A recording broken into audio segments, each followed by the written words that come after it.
एक नई वीडियो के साथ आज मैं फिर हाजिर हूँ, आपका होस्ट दोस्त विक्रांत जोशी आपका स्वागत करता हूँ मेरे मास्टर में, जिसमें हम लेकर वर्ल्ड अफेयर्स और डिफेंस के टॉप खबरें। तो चलिए जान लेते हैं। अपनी सबसे पहली खबर की बात करेंगे तो वो अस्त्र मिसाइल की तरफ से निकलकर सामने आ रही है। आपको पता है कि Su-30 MKI में ऑलरेडी इसको इंटीग्रेट कर दिया गया है। MiG-29 तेजस में भी इस पर काम चल रहा है। MiG-29 में तो बिल्कुल अंतिम फेज पर ये पहुंच चुका है।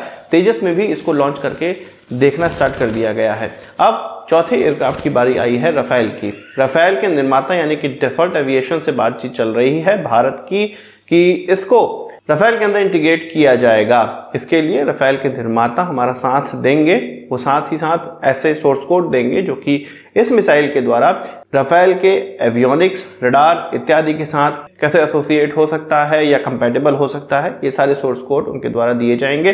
भारत के द्वारा इसका जो खर्च है वो वहन किया जाएगा। इसके लिए जो टेस्टिंग है, टेस्टिंग के लिए एयरक्राफ्ट की आवश्यकता पड़ेगी, इसके अलावा टारगेट इत्यादि चीजें, ये सारी चीजें भारत की तरफ से वहन की जाएंगी। केवल डसॉल्ट एविएशन के द्वारा इसके सोर्स कोड दिए जाएंगे। भारत का रफेल में भी अस्त्र का इंटीग्रेशन इसलिए किया जा रहा है क्योंकि अस्त्र को beyond visual range air to air missile category में एक ऐसा हथियार बनाने का प्रयास है कि इंडियन एयरफोर्स में ये हर एयरक्राफ्ट में लग सके। इसको कॉमन हथियार बनाने का प्रयास है। इसी कारण अपने जो मेन लीडिंग एयरक्राफ्ट हैं उनमें भी इसका इंटीग्रेशन किया जा रहा है। साथ ही साथ भारत इसके लिए एक्सपोर्ट कस्टमर को भी तलाश रहा है। ऑलरेडी भारत को कस्टमर मिल जाएंगे क्योंकि अगर इसका इंटीग्रेशन रफेल में हो जाता है, जो कि हो ही जाएगा कुछ समय के बाद, तो beyond visual range air to air missile में रफेल में लगने वाले कुछ ही ऐसे हथियार हैं पर वो महंगे हैं। फ्रांस के द्वारा बनाए जाते हैं, यूरोप के द्वारा बनाए जाते हैं। भारत के द्वारा भी अगर कोई इस प्रकार का हथियार बन जाता है, मिसाइल बन जाती है, तो भारत के लिए अच्छा ये होगा कि वो देश जो रफेल का इस्तेमाल करते हैं वो आंख बंद करके भारतीय इक्विपमेंट या भारतीय हथियार अस्त्र को खरीदेंगे। बात कर लेते हैं हमारे जवानों के लिए बुलेट प्रूफ जैकेट्स की। तो 4 प्रकार की चीजें इमरजेंसी प्रोक्योरमेंट के तहत खरीदी गई थी, उसको अंतिम रूप दिया गया था। अब वो हमारे जवानों को डिलीवर होने वाली है। इसमें पहला बुलेट प्रूफ जैकेट, दूसरा बुलेट प्रूफ शील्ड, तीसरा सिख हेलमेट जो कि बुलेट प्रूफ हेलमेट होता है, और चौथा बुलेट प्रूफ हेलमेट जो कि एक नॉर्मल हेलमेट होता है। इनकी खास बात यह है, वैसे तो बुलेट प्रूफ जैकेट और ये इस तरह के हेलमेट हम लोग बहुत खरीद रहे हैं, पर इसकी खास बात यह है कि ये स्टील के एम्यूनिशन से भी पियर्स नहीं होंगी। मतलब स्टील के एम्यूनिशन के खिलाफ भी ये शील्ड प्रोवाइड करेंगी। इस प्रकार के ये बुलेट प्रूफ जैकेट्स हैं। SMPP कंपनी के द्वारा इसको भारत को प्रोवाइड किया जा रहा है। भारत ने ऑर्डर उनको दिया था और कुछ 4 प्रकार की इस तरह की बुलेट प्रूफ शील्ड्स या जैकेट या हेलमेट हम लोग खरीद रहे हैं। इस प्रोक्योरमेंट में बुलेट प्रूफ जैकेट की संख्या 15,000 है। 15,000 ही हेलमेट है, 12,000 सिख हेलमेट है और 1400 बुलेट प्रूफ शील्ड है। प्रोक्योरमेंट की बात ही चली है तो एक I-STAR एयरक्राफ्ट है जिसको कि बनाना पड़ता है असेंबल करके। इसके लिए जो बेसिक एयरक्राफ्ट है वो बम्बार्डियर का 6000 है। यही बेसिक एयरक्राफ्ट इस सिस्टम के लिए बहुत ही अच्छा और कंपैटिबल माना जाता है और विश्व में कई देश इसी एयरक्राफ्ट का इस्तेमाल करते हैं। भारत अब इस बम्बार्डियर 6000 को खरीदने जा रहा है। वो किस लिए? I-STAR एयरक्राफ्ट यानी कि intelligence, surveillance, targeting, acquisition and reconnaissance. ये इस प्रकार के एयरक्राफ्ट होने वाले हैं जैसे कि अवाक्स होते हैं ना, कुछ उसी के रूप के एयरक्राफ्ट आप ये कह सकते हैं, पर इनका जो इंटेलिजेंस है, AI है, आर्टिफिशियल इंटेलिजेंस है, वो बहुत ज़्यादा बेहतर होने वाला है। अवाक्स वैसे तो बड़े बड़े एयरक्राफ्ट होते हैं पर इनमें जो सेंसर लगेगा वो DRDO के द्वारा बनाया गया सेंसर होगा। इन सेंसर की खास बात ये होगी, रिकॉनेसेंस और सर्विलांस के लिए तो इनका इस्तेमाल किया जाएगा। इसके द्वारा जो 3D मॉडलिंग की जाएगी ग्राउंड रियलिटी की, उस 3D मॉडलिंग को किसी बेस पर हम लोग भेज सकते हैं, किसी ड्रोन को भेज सकते हैं, किसी ऐसे इक्विपमेंट, ग्राउंड इक्विपमेंट पे भेज सकते हैं जहां पर हमारे जवान उस इक्विपमेंट को देख रहे हो और उनको ग्राउंड रियलिटी पता चले। इसमें ऐसे सेंसर्स लगे हुए हैं जो कि जासूसी के लिए इस्तेमाल किए जा सकते हैं। पहले इस प्रकार के एयरक्राफ्ट को हम लोग अमेरिका से ही ले रहे थे, उन्हीं के सेंसर्स, उन्हीं के एयरक्राफ्ट पूरी तरह से पैकेज बना के वो हमें दे देते। पर अब ये माना जा रहा है कि DRDO ने खुद इस बीड़े को अपने हाथ में लिया है और कहा है कि भाई हम इसको बना सकते हैं, केवल एयरक्राफ्ट लेकर आओ, हम इसमें सारे सेंसर इंक्लूड कर देंगे। ये अच्छी बात है कि इसमें भारतीय सेंसर ही इस्तेमाल किए जा रहे हैं या भारत की किसी एजेंसी द्वारा बनाए जाने वाले सेंसर इस्तेमाल किए जा रहे हैं, ताकि एक सरप्राइज पैकेज हमारे दुश्मनों के लिए ये होगा। और चीन के खिलाफ तो इस प्रकार के एयरक्राफ्ट की आवश्यकता हो सकता है, चाहे वो अमेरिका से ले या खुद बना ले, पर चीन के खिलाफ इस प्रकार के एयरक्राफ्ट की हमें बहुत ज्यादा आवश्यकता है। बात करते हैं बांग्लादेश की, और बांग्लादेश रफेल लेगा या यूरोफाइटर टाइफून, अभी इस पे संशय बना हुआ है। आपको अगर नहीं पता है तो मैं आपको बता दूं कि 2017-18 के समय में ही एक प्रोजेक्ट लॉन्च किया गया बांग्लादेश की तरफ से, जिसमें कि वो कुछ एयरक्राफ्ट, यूरोपियन एयरक्राफ्ट खरीदना चाहते हैं, हैवी वेट एयरक्राफ्ट खरीदना चाहते हैं, जिससे कि वो अपने जो एयरफोर्स है उसको मॉडर्नाइज कर सके। उसके बाद चाइनीज वायरस आ गया और इस चीज़ में सुस्ती आ गई, इस खरीद में सुस्ती आ गई।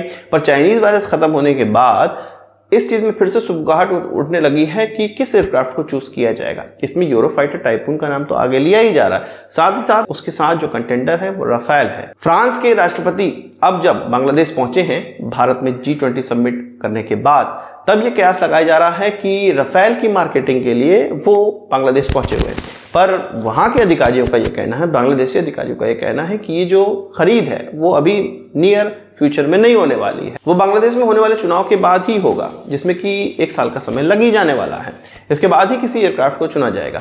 इन्हीं अधिकारियों द्वारा यह भी कहा गया कि भारत तो ऑलरेडी राफेल का इस्तेमाल कर रहा है, हो सकता है कि हम यूरोफाइटर टाइफून पर जाएं, पर अभी भी क्लियर नहीं है कि किस एयरक्राफ्ट को खरीदा जाएगा। अब ये देखना बांग्लादेश को है कि उनका बजट कितना है। असल में ये जो अधिकारी हैं इनकी इस वक्तव्य कि भाई भारत ने तो राफेल खरीद लिया है तो अब हम यूरोफाइटर टाइफून खरीदेंगे, ये दर्शाता है कि वो भारत के साथ कंपटीशन लेना चाहते हैं और हो सके नियर फ्यूचर में वो भारत के खिलाफ ही इसको खड़ा करना चाहते हो। आपका क्या कहना है कमेंट बॉक्स में जरूर बताइएगा। बात करते हैं इसरो की। इसरो के द्वारा भी बड़े बड़े प्रोजेक्ट लॉन्च किए गए हैं और हम लोगों ने काफ़ी उनकी हौसला अफजाई भी करी हुई है। पर जो इसरो की लॉन्च फैसिलिटी है श्रीहरिकोटा में, उस पर एक प्रॉब्लम आ पड़ी है। इस प्रॉब्लम का सोल्यूशन तो है और उसका सोल्यूशन कर भी दिया गया है, पर इस प्रॉब्लम को आप समझिए। असल में ये कोस्ट के किनारे पे है, तट के किनारे पे है। समंदर के कारण कुछ 3 से 4 सालों के अंदर 100 मीटर तक का जो लैंड है वो इरोजन हो चुका है, उसका वो समंदर में मिल चुका है, वहां से खत्म हो गई है। धीरे धीरे ये इरोजन इस लॉन्च पैड तक बढ़ रहा है। इसके लिए एक नया तरीका अपनाया गया। नया तरीका क्या, ये है पुराना तरीका, पर इसरो ने अब इसको अपनाना स्टार्ट कर दिया है। इसके लिए इसरो को अनुमति भी मिल गई। इसमें ग्रॉइंस बनाने का एक तरीका निकल कर आया है, जिसमें कि परपेंडिकुलर, जो तट के परपेंडिकुलर कुछ वॉल्स बना दी जाती है, जिससे कि तट के जो थपेड़े हैं उसको कमजोर किया जा सके। और इस कमजोर करने के कारण ये जो कटाव है वो रुक जाता है। ये बहुत ही पुरानी चीज है, पर इसरो के द्वारा इसको अपनाना पड़ रहा है क्योंकि हमारे लॉन्च पैड खतरे में आ गया है। बात कर लेते हैं पाकिस्तान और पाकिस्तान की एयरलाइन, सरकारी एयरलाइंस की। उसकी स्थिति बहुत ही ज्यादा गंभीर हो गई है। एक फैक्ट मैं आपको बताऊं कि जितना इस पाकिस्तानी एयरलाइंस का मतलब पूरा का पूरा एसेट है, उससे लगभग 4 गुना ज्यादा उन पर कर्ज हो चुका है और ये एयरलाइंस लगातार नुकसान में जा ही रही है। अब तो स्थिति ये हो गई है कि उनके पास इन एयरलाइंस के एयरक्राफ्टों को ऑपरेट करने के लिए तक के पैसे नहीं रहे। इसके लिए जो स्पेयर पार्ट खरीदे जाते हैं उसके लिए तक पैसे हैं नहीं।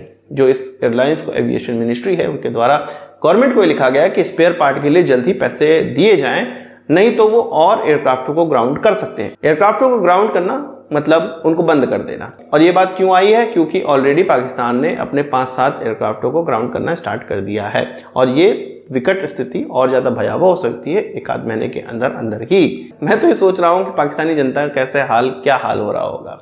उनकी एयरलाइंस डूबती चली जा रही है, एयरक्राफ्ट कम हो रहे हैं, एयरक्राफ्ट जिस देश में जाते हैं वहाँ पकड़े जाते हैं और वहाँ का पैसा उन्होंने नहीं दिया रहता है, इसलिए उनको उड़ने नहीं दिया जाता। वहाँ भी यात्रियों को नुकसान होता है, समय का नुकसान होता है, परेशानी होती है।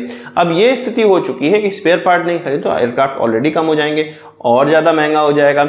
एकदम उनकी इकॉनमी बस चरमराने वाली है, किसी तरह उनका स्थिति दाल रोटी चल रही है। आपका इस चीज़ पर क्या कहना है कमेंट बॉक्स में जरूर बताइएगा। हाँ, पाकिस्तानी अपने एयरलाइंस को बेच दें, भारत उनको खरीद लेगा। पूरा पाकिस्तान ही बेच दे, भारत खरीद लेगा उनको। आपका इस चीज पर क्या कहना है कमेंट बॉक्स में जरूर बताइएगा। आज की इस वीडियो के लिए बस इतना ही। आशा करता हूँ वीडियो पसंद आएगा। आपको एक बड़ा thumbs जरूर देंगे। इस वीडियो संबंधित सवाल से जो हो कमेंट बॉक्स में जरूर लाइएगा और यदि आपने हमारा चैनल सब्सक्राइब नहीं किया उसे भी कर लीजिए, क्योंकि हम इस प्रकार की वीडियो लाते रहते हैं। नमस्कार, थैंक यू, जय हिंद।